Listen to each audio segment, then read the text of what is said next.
Mesdames et messieurs, bonsoir et bienvenue à cette nouvelle conférence organisée par le musée de Sainte-Marie de la Mer et tenue par notre maître conférencier et archéologue Luc Long, que beaucoup d'entre vous connaissent déjà, sur le sujet des étapes post-médiévales, modernes et contemporaines, et évidemment au large de Sainte-Marie de la Mer.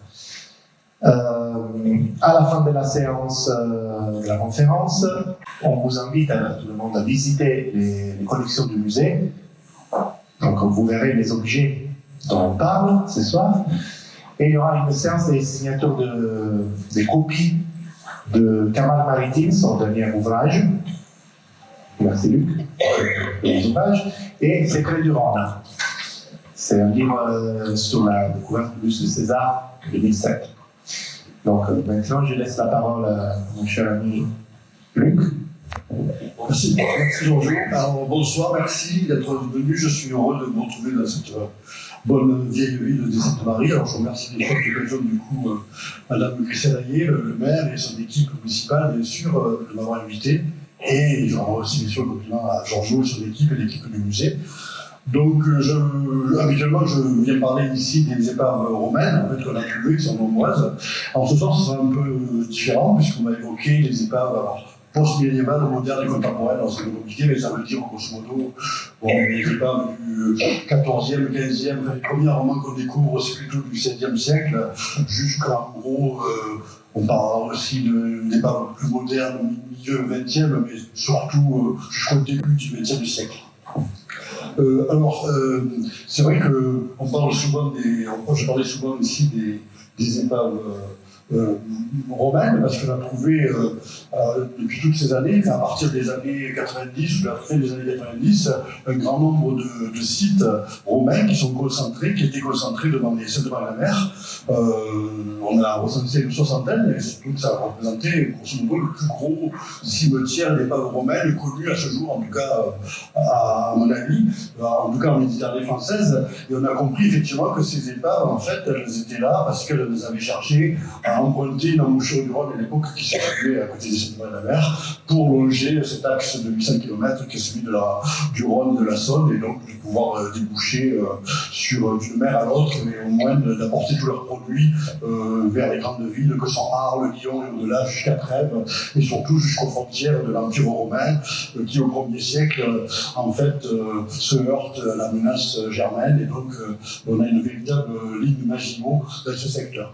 Alors voilà, je fais juste un bref rappel parce que pour évoquer aussi, c'est ce que je ferai tout au long de cette présentation, les épaves post-médiévales modernes, mais aussi l'état du Rhône et des embouchures qui ne vont cesser à travers les siècles d'évoluer de manière assez complexe et différente selon les époques. Alors l'époque antique, on le sait d'après les géographes anciens, en fait, Pline, Strabon, qu'il existe 3 bras du Rhône. Donc le premier, j'en parle chaque fois, c'est l'Ostium Hispaniensis ou Hispaniense, c'est-à-dire en fait la branche espagnole qui coule, en gros, qui coulait à l'époque vers la région d'Aigues Mortes. Le Massiliensis, lui, coulait vers Fos. Et celle qui nous intéresse, c'est à l'époque antique au moins, mais on verra qu'elle marche aussi à l'époque médiévale, c'est pour ça que je fais un rappel. Eh bien, c'est l'Ostium Metapinum. Alors ça, c'est le nom sans doute d'un peuple local, mais c'est un bras du Rhône qui s'appellera à partir du XIIe siècle le Rhône de Saint-Vérémond. Et on retrouve d'ailleurs ce format, cette représentation des 3 embouchures sur la mosaïque du Forum des corporations hostiles, le grand port de Rome, où est représentée la ville d'Arles, symbolisée par son pont de bateau. Et donc au sud du pont, on a effectivement ces défluviations qui sont rapportées qui sont déjà précisées par des auteurs anciens. Alors c'est vrai que cette concentration d'épaves cherchait, je vous le disais, à alimenter les centaines de milliers d'hommes qui sont massés sur le limès germanique. Bon, là, on a affaire à une véritable... Et dès l'époque augustéenne. Et c'est vrai aussi que toutes ces épaves romaines, finalement, elles datent du 1er siècle après Jésus-Christ. Alors il y en a eu avant, il y en a eu après, mais on a retrouvé ne se sont conservées que celles qui transportaient des matières premières, qui ont pu résister pendant des siècles à la destruction maritime, donc des lingots de plomb, des barres de fer, elles sont nombreuses, on le verra, du cuivre, etc. Voilà. Et en même temps, ces épaves nous ont permis de découvrir dans le secteur, elles se situaient à peu près à 2-3 km du bord, puisque le littoral a beaucoup reculé depuis l'Antiquité, mais à peu près à 700 mètres du bord de l'entrée du port actuel, le port Gardien, on a des vestiges de ce que j'appelle un avant-port, en tout cas un port maritime, qui était un des avant-ports d'Arles, avec fosse, dans lequel on a retrouvé un immense dépotoir portuaire. C'est une zone de rupture de charge, où les produits peuvent passer d'un conteneur à l'autre et d'un bateau à l'autre. C'est là qu'ils vont passer d'un gros vaisseau maritime vers des allèges fluviaux-maritimes à fond plat.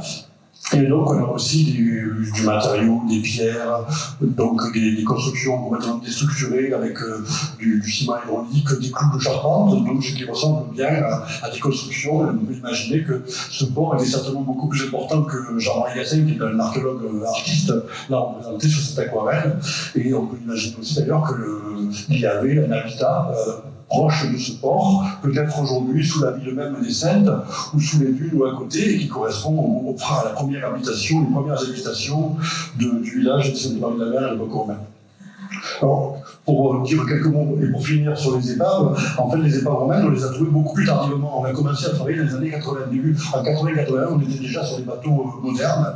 Et en fait, il a fallu attendre 10 à 15 ans pour avoir les premières épaves antiques. Alors pourquoi? Parce qu'elles étaient beaucoup moins conservées, beaucoup plus complexes à définir. La première que nous ayons découverte, elle est déclarée par un plongeur saint-ois qui s'appelle Daniel Hermier, qui est décédé depuis. Et en fait, c'est une épave chargée de lingots de plomb romain, donc l'épave SM1, Sainte-Marie 1, et ensuite l'épave Sainte-Marie 2, qu'on avait d'abord appelée Camargue 12, parce que ça correspondait à des appellations d'épaves modernes. En fait, Camargue 12, c'était aussi l'épave antique, et là, on a découvert donc des barres de fer, et c'est la première fois que dans ces barres de fer qu'on croyait modernes, il y avait des amphores agglomérés, et là, pour le coup, c'est clair qu'on avait bien affaire à une épave romaine, et cette épave, d'ailleurs, a inauguré une longue liste d'épaves chargées de barres de fer depuis les zones sidérurgiques de la montagne noire du côté de Narbonne, et ce fer, on continue à retrouver sa trace vers le Limès germanique, puisqu'on a les mêmes barres dans le Rhône à Arles, mais aussi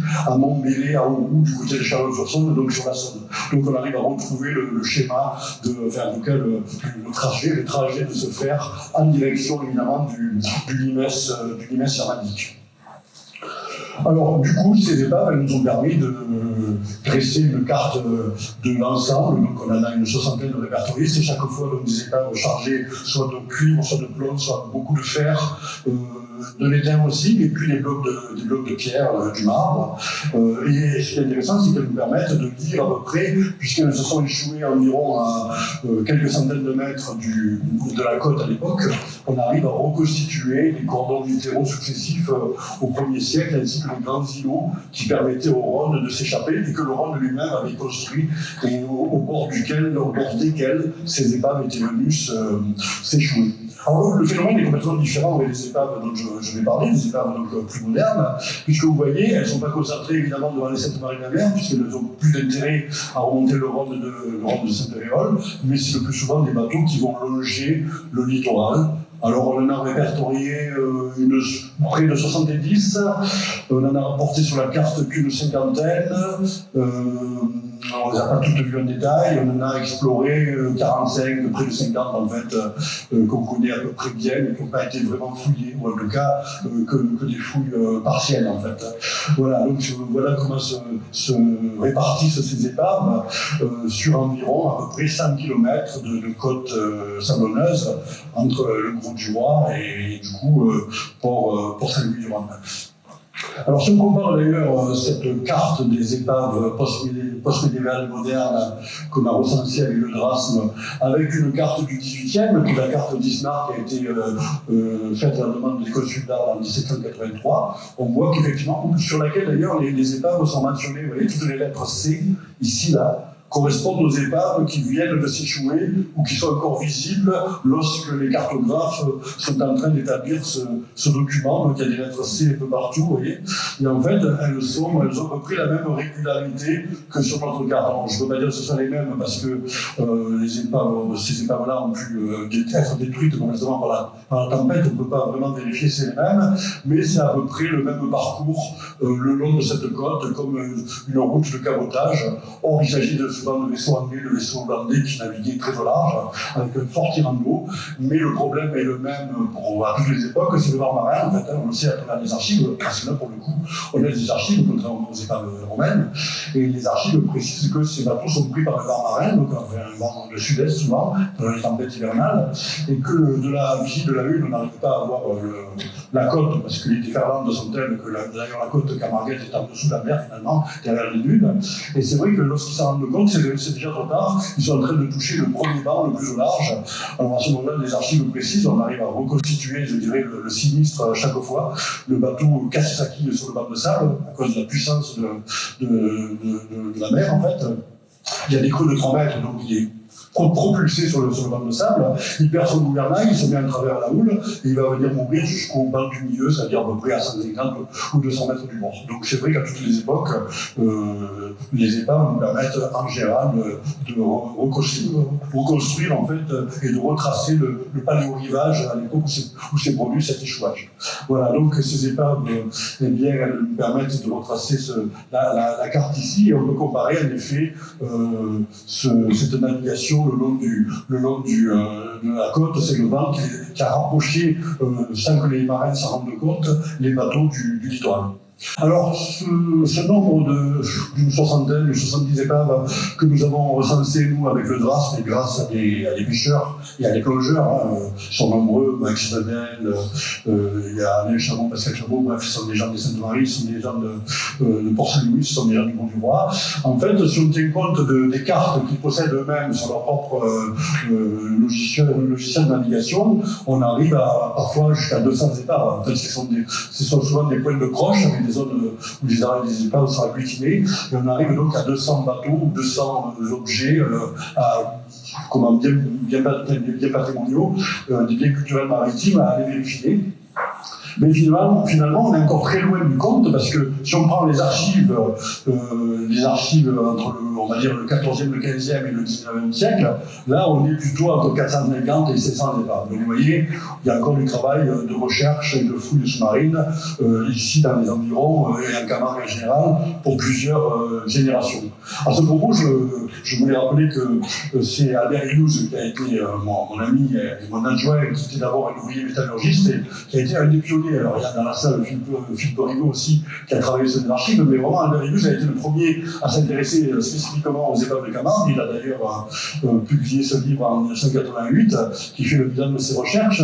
Et c'est vrai qu'au départ, jeune ouvrier métallurgiste, en fait, eh bien, il allait dans les archives dès qu'il pouvait, essayer de transcrire, de traduire le vieux français et le balatin, surtout le vieux français. Et ensuite, il avait le temps, avant de reprendre les postes de nuit, d'aller plonger avec son Zodiac et de vérifier. C'est comme ça qu'il est rentré au DRAS et qu'on a continué le travail avec lui. Donc je voulais lui rendre hommage parce que malheureusement, il est décédé il y a 2 ans. Et c'est une grosse perte pour nous parce qu'il était encore un chercheur très actif. Il avait surtout une mémoire incroyable sur toutes ses recherches. Alors voilà, c'est lui qui avait déterminé qu'effectivement, il y a ces bandes de sable successifs qui entraînent le naufrage du bateau. Et alors la meilleure preuve, c'est les photographies qui ont été faites par Carl Monod, par exemple, le reporter de Provence à la fin du 19e et au début du 20e siècle. Alors c'est pas le cas pour cette photo-là. Celle-ci a été prise dans les années 70. C'est un gros chalutier qui est lui, il est sur le banc du large, donc à 300 mètres du bord. Le 3 Mabarque de 40 mètres de long qui est ici, il est sur le banc du milieu, c'est-à-dire en fait en gros à 150 ou 200 mètres du bord. Le Brigantin ici, ça c'est une photo de Carl Monod, est à 50 mètres du bord. Et quand la tempête est très forte, bien sûr, avec la puissance des déferlantes, les petits navires, en tout cas les pêcheurs de petit tonnage, comme c'est le cas de ce bateau dans les années 70 aussi, est carrément jeté, drossé en plage.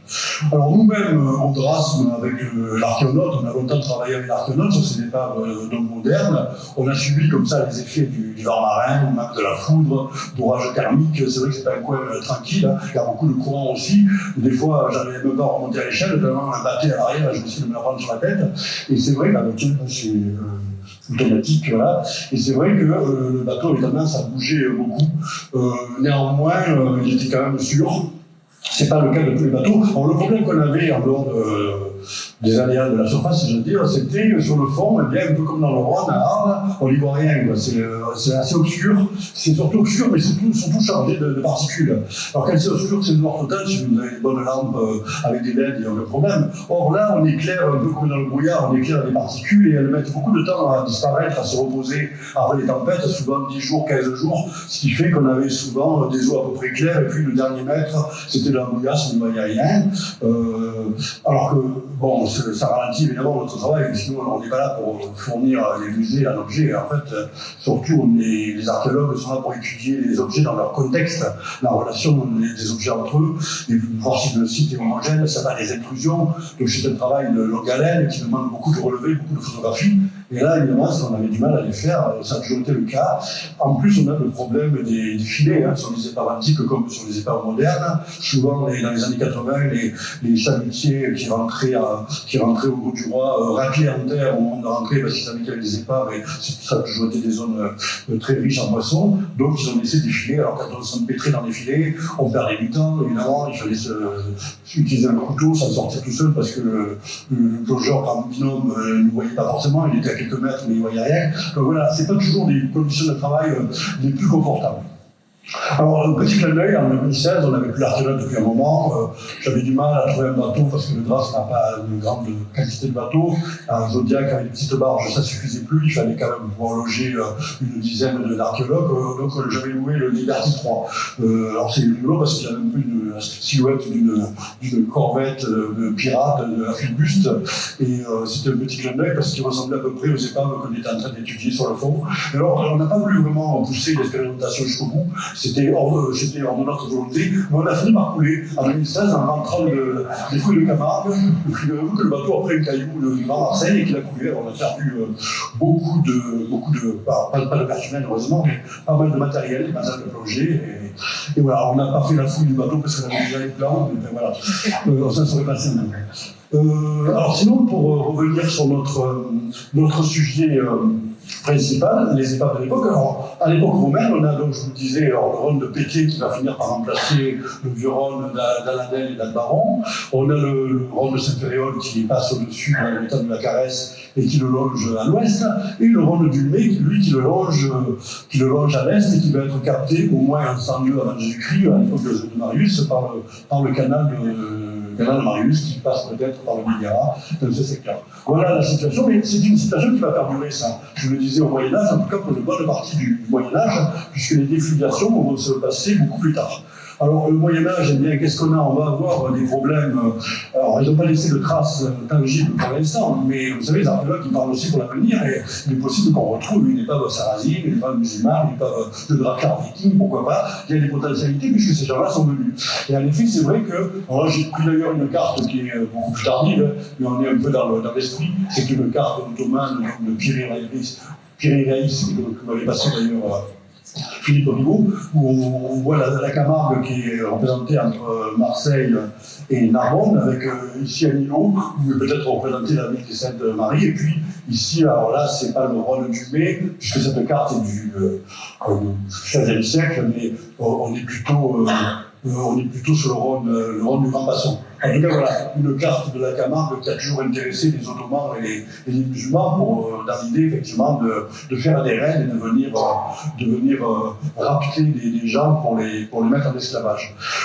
Ici, dans le une miniature qui représente sans doute ces bateaux mauresques qui viennent attaquer les paysans dans le secteur. Il y a les gros bateaux, mais il y a aussi des bateaux, des sortes de galères plus rapides sur lesquelles embarquaient les soldats. Et donc, ils vont intervenir en 714, je le rappelle, ils vont détruire la ville de Saint-Maudit. Ils prennent là en 735. En 850, en fait, là, au moment de partir, en fait, leur bateau s'échoue. Ils ne peuvent pas partir, ils ne peuvent pas reprendre la mer. Donc, la population qui a un coût énorme va les mettre à mort tous. Et puis, ils reviennent en 869, en tout cas pour les chroniques qu'on a pu conserver, au moment où l'évêque Roland est en train de faire le tour des fortifications, justement, sur le Seine-Marie-la-Mer.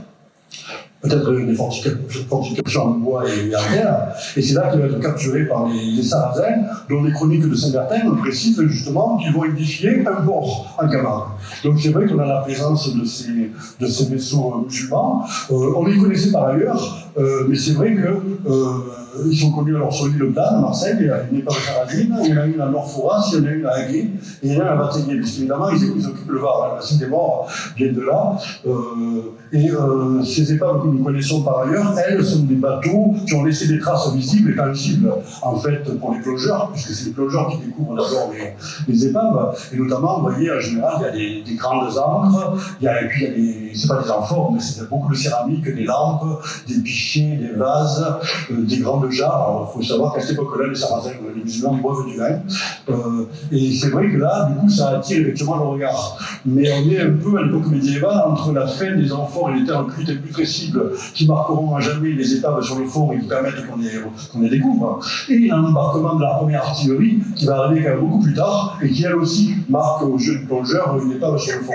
Donc on est dans cette espèce de vide dans lequel il y a beaucoup de bateaux, il y a peut-être moins que dans l'Antiquité, mais il y en a encore beaucoup, mais on n'arrive pas à les repérer, ils sont sous le sable parce qu'il n'y a rien qui transparaît. Donc c'est sans doute le cas de ces galères de raids musulmans au cours du 9e et du 10e siècle. Néanmoins, plus tard, au XIVe siècle, puisque la menace mauresque va durer longtemps, en fait, on va avoir souvent tendance à confondre les musulmans avec des pirates grecs ou avec des pirates catalans. Pour eux, à l'époque, c'est toujours la menace musulmane.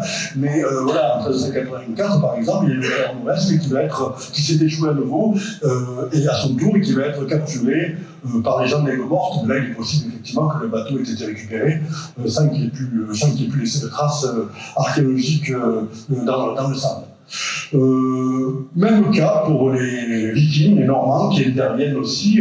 Alors on est en 858, c'est toujours le 9e siècle, qui vont remonter donc jusqu'à Valence et qui vont sans doute laisser aussi des traces s'échouer. On a retrouvé par exemple, il y a une encre magnifique, une encre normande du Xe siècle qui est conservée dans la chapelle de Prigny en Loire-Atlantique. Et si je l'ai, et j'ai représenté évidemment sur la tapisserie des Bayeux à quoi devaient ressembler les dracars vikings, on les connaît bien. Et c'est vrai que voilà, on peut s'attendre à trouver un jour ou l'autre, peut-être pas un dracar, mais au moins des encres de ce type, comme des encres musulmanes en forme de grappin ou de cigale, et qui viendront illustrer évidemment cette épopée du Xe et du XIe siècle dans la sphère de Camargue. Alors, revenons sur les mouvements du Rhône qui vont changer pas mal la donne. C'est que donc, à partir donc du XIe siècle, on a à la fois le Rhône de Saint-Élion, le fameux Rhône romain et celui du Limay, qui commencent à se colmater, et qui vont être fermés d'ailleurs complètement en 1440. Et ils commencent à se colmater parce que bien sûr, il y a un nouveau Rhône qui prend le relais, et qu'on appelle le Rhône du Grand Basson, et qui va fonctionner donc, du XIe siècle jusqu'au XVIe siècle. Donc on peut dire que le véritable Rhône du Moyen-Âge, c'est le Rhône donc, du Grand Basson. Alors à cette époque-là, quel est le paysage il y a quand même beaucoup d'activités à Camargue, en réalité.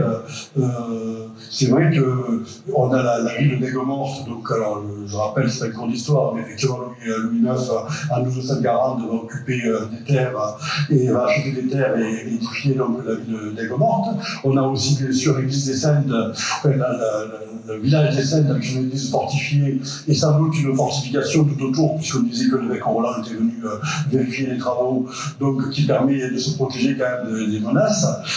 On a aussi à cette même époque, l'église elle est construite au XIIe siècle, mais elle est construite au XIIe, mais il existait déjà une église plus ancienne et qui était elle-même basée, dit-on, sur les vestiges de temples païens. On a à peu près la même époque, c'est-à-dire en fait en 1240, l'édification de l'abbaye du May, sur le Rhône du May, qui évidemment va être abandonnée en 1437, et pour cause, le Rhône s'est complètement asséché.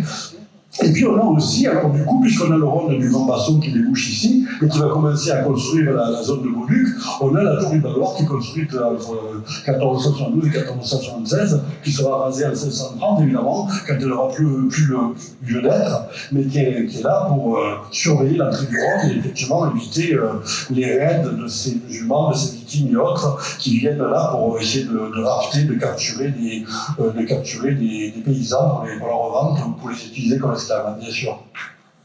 Voilà, alors il y a encore des modifications qui arrivent au XVIe siècle, comme ça on va resituer dans ce contexte-là les épaves suivantes dont je vais vous parler.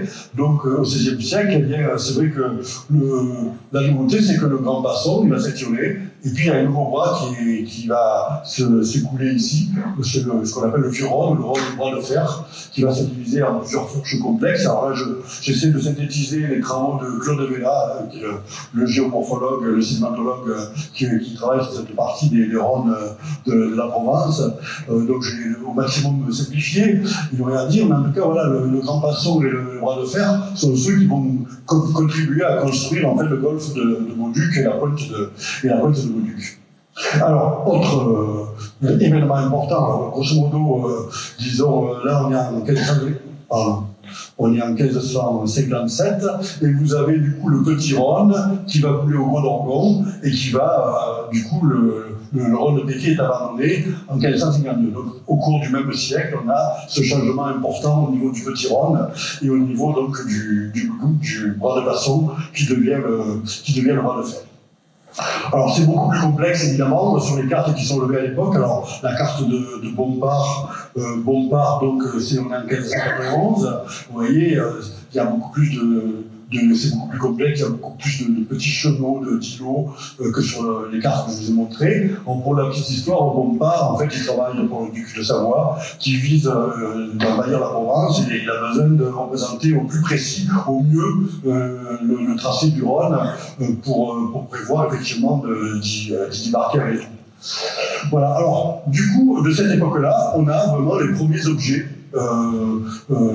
je dirais, archéologique, puisque c'est un pêcheur qui va découvrir dans le golfe de la Gachonne en 1989, et c'est donc Alain Chabot qui va nous le déclarer, un fauconneau, vous voyez, un grand fauconneau en bronze qui est exposé aujourd'hui au musée, donc qui était une pièce sur fourche, avec une boîte qui était donc chargée dans cette culasse, et qui permettait effectivement d'arroser l'ennemi avec des boulets, ou avec la mitraille, mais souvent surtout avec des boulets, pour ce type de canon. Alors, on a deux navires recensés dans les archives alors c'est peut-être une pièce qui a été jetée par-dessus bord et qui ne correspond à aucun navire connu, mais dans le secteur, on a effectivement en 1539 une nef espagnole qui vient s'échouer près des Sept Marines-en-Mer, qui a pu peut-être déjà se délester de ce canon, c'est possible. Et puis on a une volaque marseillaise en 1613, alors qui devait faire honte à Saint-Elvers, qui va s'échouer au tampon à Bauduc, et qui aurait pu être les propriétaires de ce type de canon. Alors, pour la petite histoire, une volaque, ça ressemble au XVIe siècle, ça ressemble à peu près à ce canon. Alors, nouveau changement, et puis après, il y a le plus, parce qu'on arrive finalement à l'époque presque à un tracé qui est celui de notre période. Donc on a vu que le bras de fer, c'était... on va revenir ici, là, je suis un peu trop loin. Donc, le rang de bras de fer qui a remplacé le grand basson se colmate à son tour en 1710, donc début du XVIIIe siècle. Le Gros d'Orgon aussi est toujours en place. Et cette fois-ci, le Rhône va emprunter en fait le canal des Launes, et par accident, parce qu'on a oublié de fermer le Marseillais, etc., il va s'engouffrer et il va se diviser encore en plusieurs branches. Alors cette fois-ci, il abandonne Bauduc et il va commencer à créer la Gracieuse. Et alors donc d'abord, le Rhône, alors il va bien sûr y avoir, comme vous le voyez chaque fois, beaucoup de petits bras parallèles, mais on va d'abord l'orienter en 1855 vers le Pégoulier, au XIXe siècle, et puis en 1892, jusqu'à aujourd'hui, pour simplifier, par le bras de Roustan. Voilà donc la situation des Rhônes, qui évidemment vont influer aussi sur la navigation, soit que les bateaux voulaient emprunter ces Rhônes ou en sortir, soit que de toute façon les atterrissements qu'ils ont construits sur la mer ont été à l'origine de naufrages ou d'échouages de bateaux qui ne faisaient que passer. Alors du coup, cette carte d'Isnard de 1783 reprend bien, après 1711, la défibulation, reprend donc bien la représentation, le Rhône de Bauduc, là, qui est plus qu'un simple canal, qui s'étiole, là, et puis le grand Rhône est là, et qui commence par créer effectivement le grand T ici de Gloria, qui va devenir ensuite la Gracieuse. Alors, une autre épave, du coup, là, pour le coup, c'est pas un canon isolé, mais c'est une épave intéressante, plage d'Arles 3. Alors, plage d'Arles 3, vous la voyez sur notre carte, elle est ici. Donc, c'est un certain nombre de bateaux qui sont au large du Gros de la Dent, de la pointe de la Dent, comme on dit à l'époque. C'est un bateau que nous avons pu fouiller à l'Arquenote, mais en tout cas pas fouiller, explorer, mais le gros du chargement avait déjà été emporté par des pirates et avait déjà été aussi récupéré à l'époque du naufrage. Parce qu'il semblerait que cette épave corresponde à l'Espérance, qui est un navire d'Amsterdam, et vous allez voir à travers ces bateaux que je vais présenter là l'émergence en fait du commerce hollandais et anglo-hollandais sur nos côtes où finalement on ne les attendait pas. Et donc d'après les archives, l'Espérance vient d'Amsterdam et donc c'est engravé donc, sur la pointe de la Dent en 1721. Et ce qui est intéressant, c'est que ce bateau, si c'est bien le même, cherchait à alimenter en armes les religionnaires en fait, de l'Aigues-Mortes, puisqu'à ce moment-là, ils sont en lutte contre Louis XIII. Et les éléments que nous avons pu retrouver sont des petits fauconneaux, vous voyez, avec un chargement par la boîte sur leur fourche. On a ici cette représentation. Alors, voilà, celle-là n'est pas de l'épave, mais on voit comme ça fonctionnait. Hein. Vous mettez la boîte à l'intérieur de cette grande culasse ici, et ensuite vous avez une clavette qui la verrouille. Et vous voyez ici le fonctionnement de ces pièces d'artillerie qui servaient à mitrailler, soit on utilisait les biscayens, les petits boulets, soit on mitraillait avec des clous, avec des balles, le pont inverse pour éliminer tous les marins ennemis. Alors ce qui est intéressant du coup, c'est que ce bateau hollandais est suivi par deux autres vaisseaux. Lui, il va s'engraver. Alors il a passé complètement à Aigues-Mortes, il s'en est pas rendu compte, puisqu'il se retrouve même après les Saintes. Il va essayer de rejoindre à la chaloupe, le capitaine va essayer de rejoindre à la chaloupe avec certains de ses matelots la côte pour essayer de retrouver les gens d'Aigues-Mortes. Et c'est là que vous avez un pêcheur des Saintes, un Arlésien plutôt, qui s'appelle Jean Galouter, en fait, qui va vite comprendre qu'on a affaire à des gens qui veulent alimenter en armes les ennemis du roi, et du coup qui va amener le capitaine non pas à Aigues-Mortes mais au Sainte-Marie-la-Mer, et là évidemment il va être emprisonné par les consuls d'Arles, et une partie des pièces d'artillerie qui étaient d'ailleurs destinées aux Aigues-Mortais vont être récupérées et offertes à Louis XIII. Mais pas toutes, puisque le bateau est très vite détruit par la tempête, et nous y retournons donc dans les années 90. Voilà donc pour la petite histoire de cette épave, si toutefois on a bien affaire à ce navire. L'autre bateau hollandais, plutôt anglo-hollandais, puisque c'est l'époque où les Anglais ont fusionné collaborent avec les Provinces-Unies. Donc on est à la fin du XVIIe siècle, c'est l'épave plage d'Arles 9, donc qui se situe toujours dans le même secteur, et sur laquelle nous avons pu récupérer, vous voyez, des canons de mousquets qui sont présentés aujourd'hui au musée.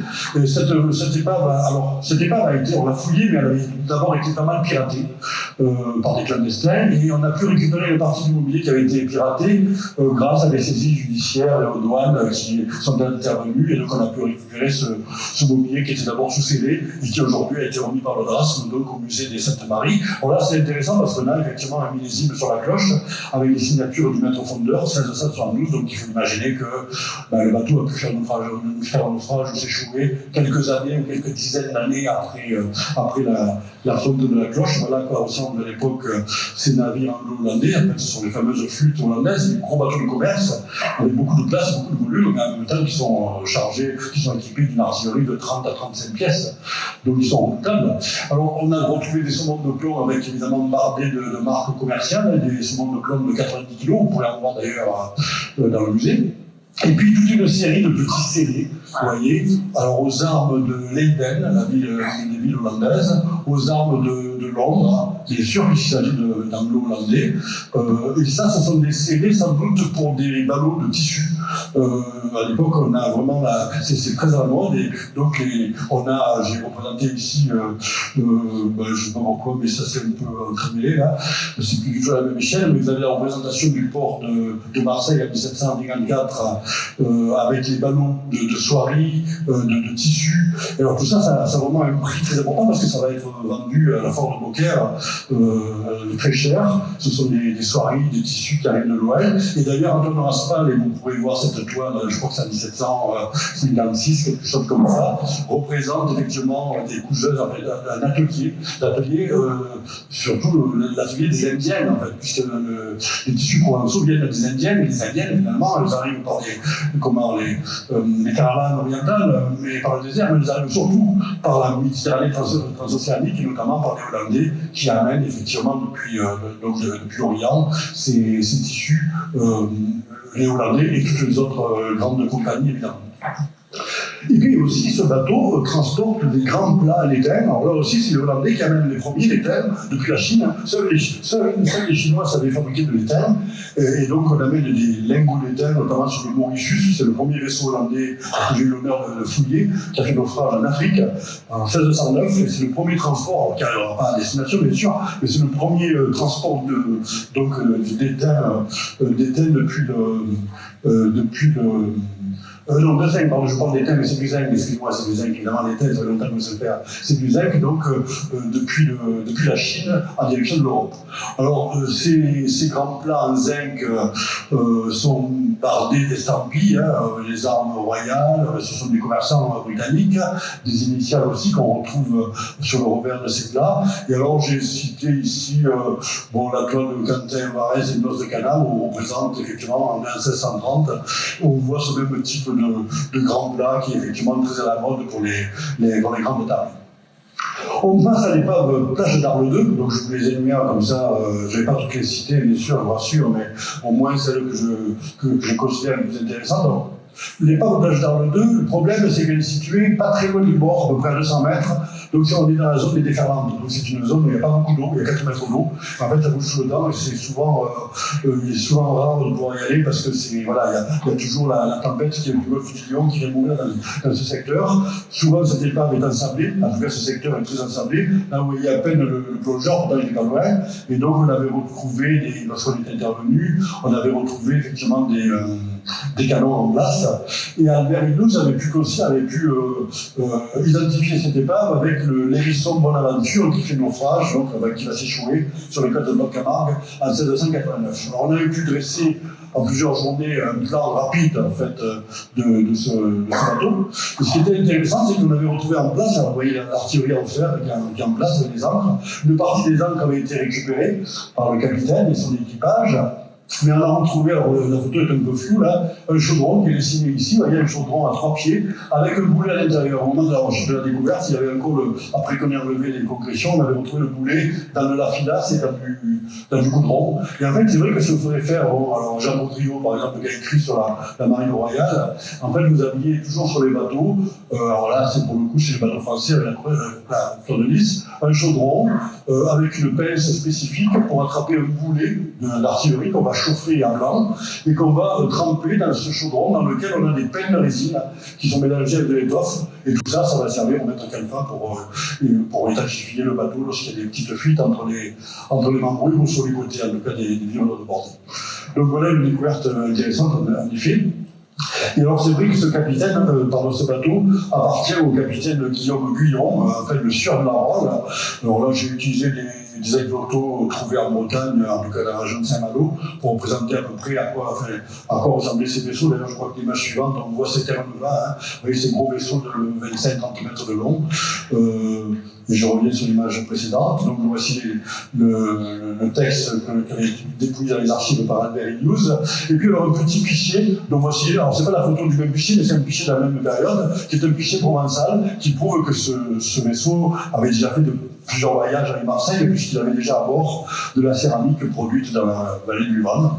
Ce qui est intéressant d'ailleurs pour la petite histoire aussi, c'est que ces bateaux, alors ces corsaires malouins qui sont armés pour la course évidemment depuis Terre-Neuve, qui doivent se frayer un chemin à travers les vaisseaux anglais qui sont pas commodes évidemment, mais aussi bien ces Terre-Neuve français que les vaisseaux hollandais qui amènent beaucoup de morues à Marseille, on en a besoin, eh bien au retour vont souvent payer le sel qu'ils prennent le sel qu'ils prennent à Aigues-Mortes en morue, et c'est comme ça, c'est de là que vient la fameuse recette de la brandade limoise, en fait, qui est faite avec un poisson qui est exogène évidemment, mais qui est amené en grande quantité à l'époque par tous ces marchands qui venaient du Nord et qui vont échanger ces produits avant de les vendre à Marseille contre du sel en prévision du voyage de Salaison pour le retour. Alors une autre épave, la galère de Livourne, donc, c'est la première en réalité qu'on ait trouvée et qu'on ait fouillée en 1980 et c'est là que je rencontre Albert d'ailleurs. Donc c'est une flûte hollandaise qui est donc ici, là, on est au large de la plage d'Arles. Dans ce secteur-là. Et cette épave se situe dans les 10 mètres d'eau. Alors au départ, c'est des lingots de plomb. On pensait d'ailleurs que c'était peut-être un bateau antique, parce qu'on connaissait déjà des lingots de plomb venus d'Espagne qui avaient à peu près cette forme-là. En fait, c'était des lingots qui avaient un millésime très intéressant, 17 anglaise, c'est pas du tout romain. Donc ça avait permis à Albert d'identifier le bateau, puisque la galère de Livourne, c'est le terme qui est francisé dans les archives en fait. C'est évidemment les gens qui sont là, qui sont dans les quartiers d'affaires maritimes à l'époque, essaient de discuter et de traduire ce que dit le capitaine et qui vient de perdre son bateau. Et donc, ils n'arrivent pas à écrire des mots hollandais, donc ils traduisent à peu près galère de Livourne, le galet femme du Vernou, quelque chose comme ça. Et donc, on a ces lingots avec, comme je vous l'ai dit pour les saumons de plomb précédents, toutes ces marques nombreuses de commerce. En 1713, la galère de Livourne, elle a naufragé, elle a fait naufrage, enfin, c'était échoué en 1714. Donc vous voyez, c'est court quand même. Il y a juste un an après la fabrication de ce qui va être embarqué à bord. Et donc on est grosso modo, 1714, on est, pour vous situer, un an avant la mort de Louis XIV. On est d'ailleurs en pleine guerre de 30 ans. Mais ce qu'il y avait sur ce qui n'empêche pas d'ailleurs les gens de faire du commerce, même s'ils sont belligérants. Et vous voyez qu'on a aussi des tonneaux qui étaient pris par les filets, mais beaucoup sont encore en place sur le bateau, avec des barrettes d'acier de très bonne qualité. Ce sont des produits qui viennent du Nord, les Suédois, les Danois, les Anglais, avec beaucoup de métaux qu'ils exportent évidemment vers la Méditerranée, vers Marseille.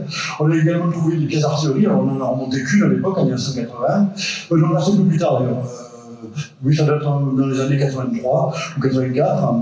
Donc, vous voyez Albert qui est en train de nettoyer une de ces coulevrines de 8 livres de balles, pardon. Là, c'est lorsqu'on la remonte sur le pont arrière de l'artillerie. Alors, j'ai mis en comparaison ce sont ce qu'on appelle des Finlanker, des canons très, très connus parce qu'ils équipent tous les vaisseaux hollandais. Ils sont fabriqués par les Suédois à Fispang. Et donc, ils sont connus parce qu'il y a tous ces ensembles de tors, là, de décoration qui sont typiques de ces canons, qui équipent donc les alors, c'est un canon en fer, bien sûr, qui équipe donc les vaisseaux de commerce armés en guerre.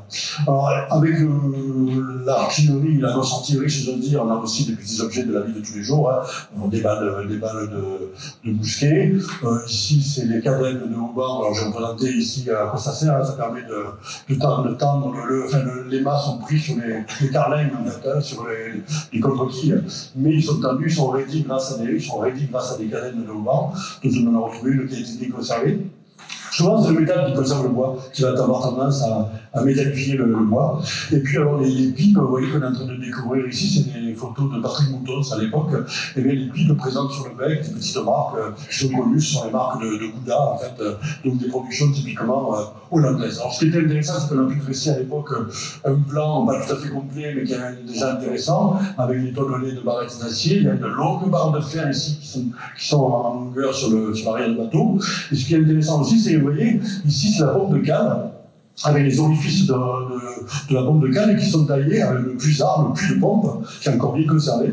Et en fait, on s'était rendu compte que les orifices de la pompe de cale sont carrément taillés dans la carlingue, c'est-à-dire dans la contrequille, au risque de l'affaiblir, mais ça doit être une signature typiquement hollandaise de la construction des vaisseaux. Voilà, alors cette partie du navire que vous voyez très effilé, j'ai bien précisé que c'est les tambours, c'est pas l'étrave. On dirait que c'est l'avant très effilé d'un bateau, mais c'est pas le cas du tout, c'est l'arrière en fait. Mais il faut imaginer les tambours au-dessus avec l'arcasse et le tableau arrière. Et là, évidemment, tout avait été emporté, tout a été arraché avec les tambours, qui d'ailleurs, vous pouvez avoir ici une meilleure représentation de l'arcasse et du tableau arrière. Et donc nous, notre épave s'arrête à peu près ici, c'est-à-dire les endroits qui ont été protégés par le sédiment pendant donc plusieurs centaines d'années. Une autre épave intéressante, je dirais très vite celle-là, parce qu'on a un effet.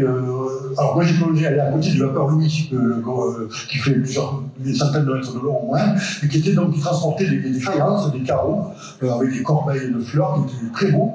Et on a retrouvé la cloche du vaisseau, qui est signée donc Gerrit Bakker, Rotterdam, 1711. En tout cas, voilà, là on a une indication, on est à la fin du XVIIIe siècle, avec l'épave Pointe de Moduc 3. Alors là, par contre, on est déjà plus près, en effet, du golfe de Moduc.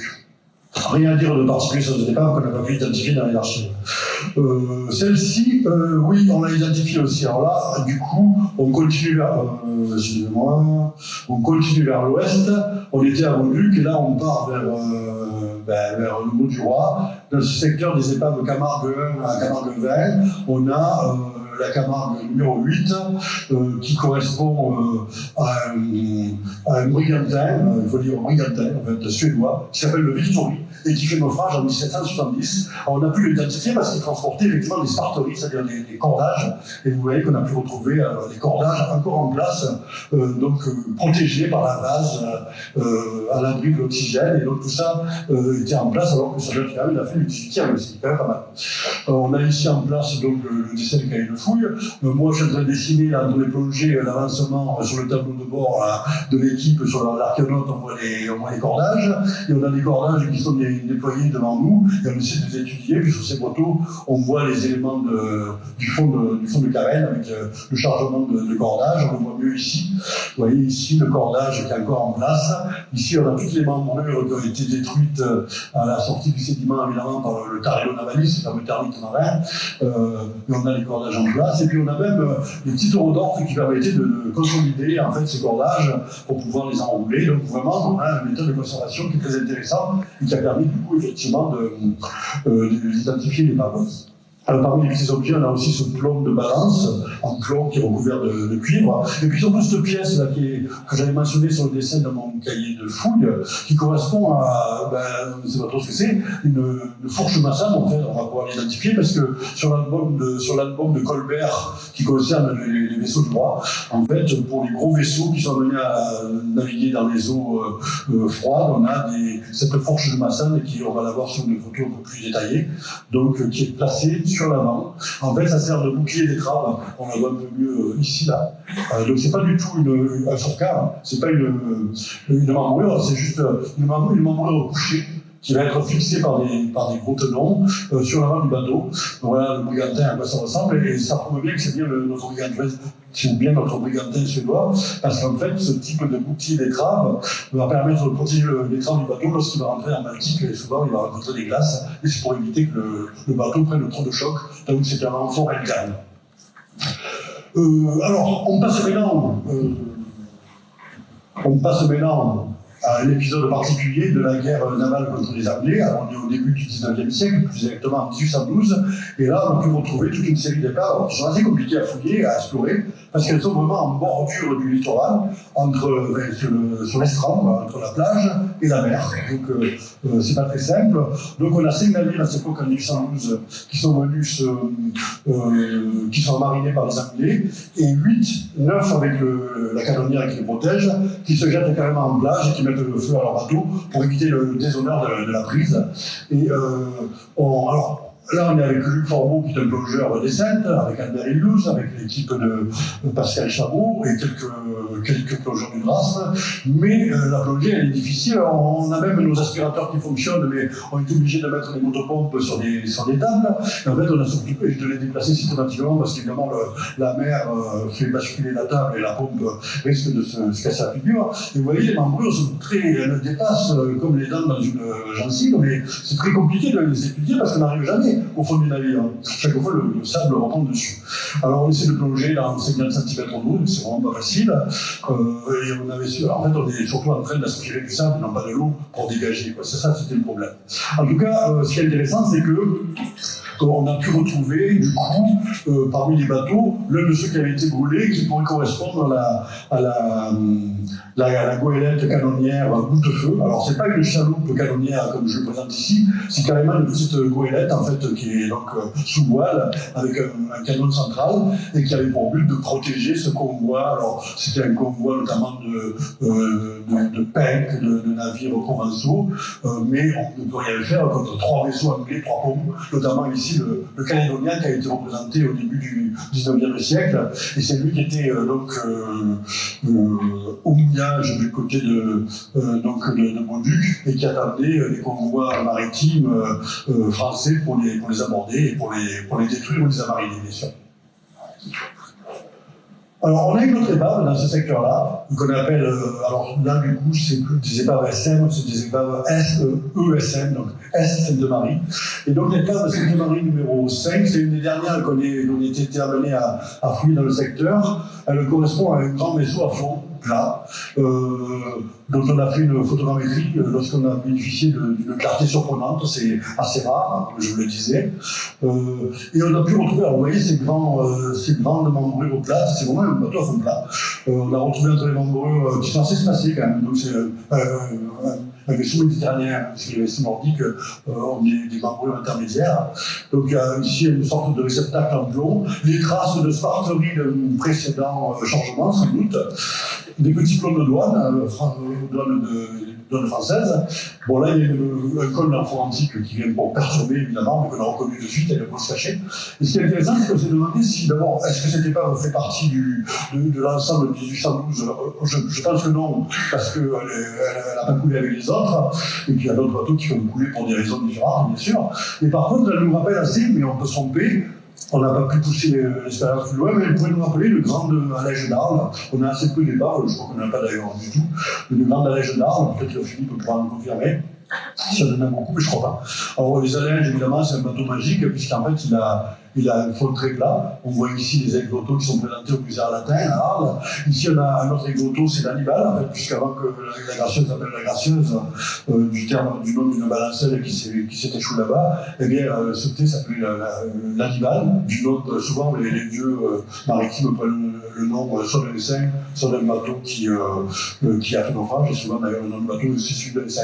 C'est pas le cas dans le cas présent ici. Donc, on a la représentation de cet allège, l'Hannibal, qui est en train de s'échouer, chargé de blé, je crois. Et là, vous avez ces bateaux sous voile qui sont représentés. Alors, l'intérêt de ces bateaux, c'est que, alors, ce sont des vrais caisses à savon, qui ont du mal à naviguer en mer, bien sûr. Mais par contre, elles peuvent naviguer très près du bord, se jouer les bancs de sable à la sortie du Rhône par la bouchure depuis Arles, bien sûr. Et surtout, alors à Arles, il faut imaginer, à cette époque, donc début 19e, Toulon est assiégé par les Anglais, Marseille aussi, ce sont des villes de garnison, il y a énormément d'hommes qui attendent le ravitaillement, il n'y en a pas, parce que Toulon et Marseille sont fermés de leur vallée, quoi, vers gros, pour simplifier. Et Arles, c'est vraiment le grenier et la cave de ces grandes villes. Et Arles dispose aussi d'un bateau magique, la Neige, parce qu'elle va passer très près du bord, au risque de s'échouer. Donc elle est hors de portée des vaisseaux britanniques qui, eux, ont un tirant d'eau de 12 mètres, qui sont obligés d'être très loin du bord, et peut-être donc ces bateaux sont hors de portée du tir britannique. Et du coup, c'est vrai que c'est comme ça que ces bateaux magiques ont pu alimenter les garnisons pendant les guerres contre les Anglais. Et c'est comme ça d'ailleurs que beaucoup de marins, en fait, de capitaines d'allège, ont eu des maisons luxueuses dans le quartier de la Roquette et sont constituées comme ça de petites dynasties. Voilà, alors une autre épave, pour en finir avec les épaves compliquées à explorer, les épaves en plage, celle-là, c'est en 2020 qu'on la retrouve quand elle vient de sortir du sable. Là, pour le coup, elle est complètement au bord, mais on la connaissait déjà, figurez-vous, parce qu'elle était marquée sur des cartes en plein milieu de l'étang de Bataillon, et là, elle se retrouve finalement sur l'estran, entre la plage et la mer, c'est-à-dire qu'en réalité, la mer, elle a gagné, depuis cette dernière carte du 19e, la mer a gagné, et l'étang, il a reculé, et donc l'épave qui était dans l'étang, elle se retrouve dans la mer, en tout cas en bordure.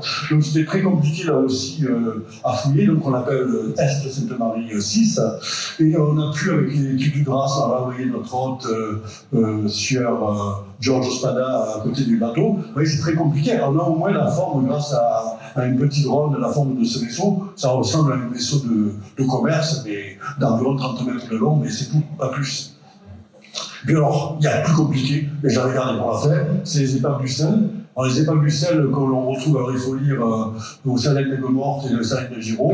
Alors, entre le 18e et le début du 19e, du 20e siècle. Alors, ce sont des bateaux qui, notamment pour ceux d'Aigues-Mortes, sont conservés encore dans le canal aujourd'hui colmaté du Mont-Gidou. Or, c'est des secteurs où la plongée se fait dans 150% de sel, donc il faut se lester énormément. Alors, on a eu la chance d'avoir une de ces carates qui ce sont des sapines, des penelles, des tirades, des carates, il y a toute une série de noms qui faisaient partie donc, de la dénomination de ces vaisseaux. Elles font parfois, vous voyez, 30 mètres de long. On a essayé de plonger, alors là, pour le coup, le bois était bien conservé. On a même des bateaux qui sont sans doute du XVIIe siècle, dont le bois a été préservé, il n'y a aucun organisme marin dans une eau à 50% de sel, évidemment. Là, c'est les reproductions de M. Poudet sur les camels de sel qui sont chargés sur des vaisseaux de mer. Mais c'est vrai que ces carates, ces sapines, servaient à acheminer le sel, en général, par les canaux, jusqu'aux vaisseaux de mer, dans les petits ports locaux. Et donc, elles étaient tirées, d'où le nom de tirade, souvent. Alors, ce sont des bateaux en filant, en fait, ils n'ont pas d'avant, pas d'arrière, en fait, ils ne font pas demi-tour, quoi. Ils vont soit dans un sens, soit dans l'autre. Et ils sont tirés par des mules. Et donc, ils permettaient de transporter le sel vers les ports. Alors, bon, à cette époque, Indiana Jones s'était joint à l'équipe, en fait, avec Albert. Et donc, on a pu bénéficier surtout de cette carate qui était encore en place, parce que c'était quand même beaucoup plus facile d'en faire le relevé. Alors, c'était une carate du 19e, mais qui avait été réutilisée au début du XXe siècle et qui était encore bien conservée, vous voyez, dans cet univers très, très salé. Ce qui avait permis de reconstituer, de faire les plans, au moins l'une de celles d'Aigues-Mortes et une de Salem de Giraud. Bon, il faut savoir que c'est un savoir-faire qui s'est complètement perdu. Ce sont des noms qui sont tombés dans l'oubli, les carates, les tirades, les penelles. Ce sont des bateaux qui étaient construits facilement avec des clous. Parfois, il y avait un tirant métallique pour maintenir les deux flancs. Le calfatage se faisait avec de la peau de chèvre. C'est vraiment quelque chose qui a été inventé sur place, qui n'avait pas une durée de vie très longue, mais c'est un savoir-faire et une navigation qui s'est perdue. Donc, je pense que s'il est bon pour les archéologues aussi de s'intéresser aux bateaux romains, aux hollandais, mais aussi à ce type de navire, bien évidemment. D'ailleurs, on a quelques représentations du début du siècle, où on voit les Grecs de Saint-Denis-Giraud notamment, qui occupent ces grandes carates et qui viennent bien ravitailler des bateaux des grandes barques de mer. Et bien, pour terminer, oui, ou presque, le Deutschland. Alors, le Deutschland, c'est l'épave Camargue VI. Or, sur la carte, on revient vers les épaves qui sont vers la côte limoise, la Mulhouse. Le Deutschland, on est à la fin du 19e siècle, donc Camargue VI. Ce qui est intéressant, c'est qu'on a beaucoup d'objets de la vie à mort. Alors, si vous avez sur un carnet de fouilles, il y avait le dessin à peu près de l'épave, telle qu'elle se présentait, avec des pièces d'artillerie, mais certaines d'entre elles avaient déjà été dérobées. Il y avait encore des encres, alors on avait même cru trouver un crâne, mais en fait, c'était des noix de coco, parce que c'était un transport de noix de coco du Brésil. Alors, ces noix de coco, des fois, elles étaient blanches, un peu comme un crâne, avec des mèches de cheveux, ça c'était le tégument. C'était assez horrible, mais non, heureusement, c'était que des noix de coco. Donc, on avait dessiné l'avant du bateau, on avait dessiné grosso modo un plan très simpliste. On a passé assez peu de temps finalement avec une grosse équipe, mais assez peu de temps. Mais on a pu retrouver donc alors, des objets qui avaient déjà été récupérés par des inventeurs et d'autres qu'on a retrouvés en place. Alors des cuillères argentées qui ont été toutes poinçonnées, une bague GZ, pardon. On a ici un rabot de type Guillaume. Il y a même une marque qui a été conservée, Veillezone à Edinburgh. Je passe rapidement sur tous ces objets parce que vous allez pouvoir les voir au musée. Des chaussures en caoutchouc. C'est vrai qu'on commence à fabriquer des objets de tous les jours à partir de 1840-1850 avec le caoutchouc, la lampe tempête et son cercle. On a ici une petite herminette. On a l'année du naufrage presque, mais on a failli avoir l'heure, parce qu'on a même l'horloge du bord, malheureusement il n'y a plus les aiguilles. Mais ce qui est intéressant, c'est qu'on a pu retrouver sur les inscriptions l'origine de cette horloge, pardon. Elle vient de New Haven dans le Connecticut, et en fait, c'est donc Jérôme Chauncey, qui est un horloger bien connu aux États-Unis et qui a produit ce type d'horloge entre donc 1842 et 1856. Aussi de l'armement, bien sûr, donc il y avait des sortes de canons assez courts, des bombardes, l'une est présentée au musée. Ce petit canon d'apparat qui est moins bien conservé au niveau de l'affût en fer avec les deux lions. Il y avait ce fusil d'abordage qui était très bien conservé parce que les inventeurs l'avaient découvert dans une tonneau de 5 loups donc il a jamais été attaqué vraiment par la mer. Et puis alors c'était quand même un armement très hétéroclite, parce que vous avez des épées, ici on a un petit sabre un briquet français, en fait, donc voilà, c'est quelque chose de 1770, c'est vraiment quelque chose d'ancien, parfois mélangé, et qui, voilà, nous renvoie peut-être,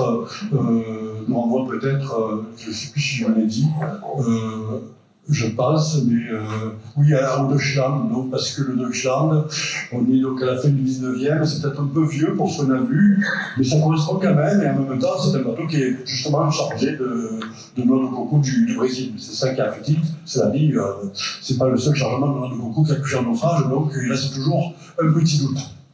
Alors, il n'est pas qu'il y avait ces traces en dehors des annales dans les gazettes locales, c'est dans le petit journal, c'est donc le naufrage ou l'échouage dans la nuit du 6 au 7 janvier 1901 du Russie, en fait, de leur pharaon, alors qui va effectivement intéresser tous les Saintois et tout le monde, puisque les sauveteurs saintois, ceux de Caron aussi, se jettent à la mer, ils sont obligés de porter, il y a une telle tempête qu'ils sont obligés de porter leur canot, leur chaloupe à travers les marées pour se mettre à l'eau au dernier moment, pour éviter de couler avant, quoi, en fait. Et ils vont réussir, après maintes essais, on a même utilisé des canons d'abordage pour envoyer des ossières, bref, ils vont réussir à sauver les passagers de ce malheureux paquebot, là, de ce malheureux cargo, et ça va donner l'occasion au marquis de Ronceville de faire un très beau poème sur la mer et sur les sauveteurs de la Russie. Et c'est intéressant parce que du coup, dans le musée, c'est grâce à ce bateau, finalement, qu'on passe un peu d'un monde à l'autre, du monde maritime au monde au monde des Saintes Maries de la Mer, façon Ronceville, bien sûr. Et d'ailleurs, j'aime toujours utiliser pour ce paradoxe de ces mondes parallèles, cette image de cette aventure de Bruegel l'Ancien, donc au XVIe siècle, qui représente la chute d'Icare, comme ici tomber dans la mer. Et ce qui est intéressant, c'est cette séparation diagonale entre ce monde des cultivateurs, le berger qui tourne le dos à la mer en Hollande, et puis à côté ces grands vaisseaux. Et c'est vrai que la Camargue, même si ces vestiges sont toujours baignés du même écume, c'est drôle de retrouver à la fois d'un côté les manadiers, la culture locale, les paysans, etc. Et puis de l'autre côté, des gens qui sont nombreux, des centaines des fois, sur des grands vaisseaux qui parlent une autre langue, une autre religion, et ce sont des mondes parallèles qui se croisent pas toujours. Mais le musée a l'occasion aujourd'hui de les faire se rencontrer, je dirais de manière très pragmatique et très patrimoniale. Alors on a bien sûr aussi dans le musée récupéré, alors souvent c'est des saisies judiciaires là aussi, des objets très décoratifs qu'on a retrouvés dans le salon de certains plongeurs, en fait qui ont été pris, alors c'est des chambers de vaisseaux à vapeur du 19e et du début du 20e siècle, les pieds de compas, les cloches, les fanales, hublots, la roue elle a été restaurée, mais on a tout le mécanique ici. Et donc, tous ces objets magnifiques qui ont été restaurés, qui sont présentés dans le musée. Et puis je terminerai, alors là, ça se passe aussi à l'époque de Ronceville, mais c'est au moment où le marquis est en train de mourir. On a des avions qui se sont crachés à Camargue, ils sont nombreux. Je citerai surtout un B-24, donc un bombardier Liberator américain, dont on a retrouvé des vestiges. Donc ça, c'est grâce à des pêcheurs et au projet de Pascal Chameau, et qui ont livré donc dans des filets 2 mitrailleuses qui sont présentées aussi dans le musée et qui marquent un peu la fin de ce patrimoine historique. Ce sont les derniers biens culturels maritimes, parce qu'après on est vraiment dans la période d'aujourd'hui. Voilà. Mais ça continue. Je vous disais tout à l'heure, à un moment, qu'il y a du travail à l'archive sous-marine au large des Saintes pour plusieurs générations, et encore beaucoup plus. Ces derniers mois, Georges a eu l'occasion de visiter les épaves nouvelles qui se libèrent du sable, avec les monochlores espagnols marqués Figueroa, d'autres éléments d'avion, d'autres coques de bateaux différentes qui ont été trouvées à plusieurs endroits grâce à l'ingéniosité de Pascal Chameau, qui est un bon plongeur, qui a été à bonne école avec son père et avec le drasme, et qui arrive à repérer très facilement les épaves.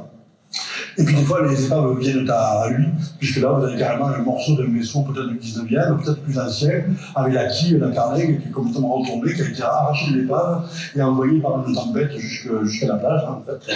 Voilà. Pas loin des Saintes aussi, à l'est des Saintes-Maries, vers la batailleule, vous avez, si vous allez un peu plus à l'intérieur, vous avez des vestiges de bateaux qui sont assez récents. Donc la mer continue à faire des dégâts pour la navigation. Là, récemment aussi, un pistolet du 19e trouvé dans les mobiles, donc il y a de quoi alimenter le musée, peut-être d'envisager de l'agrandir d'ici peu. En tout cas, c'est ce que je lui souhaite et ben, je vous remercie pour votre attention.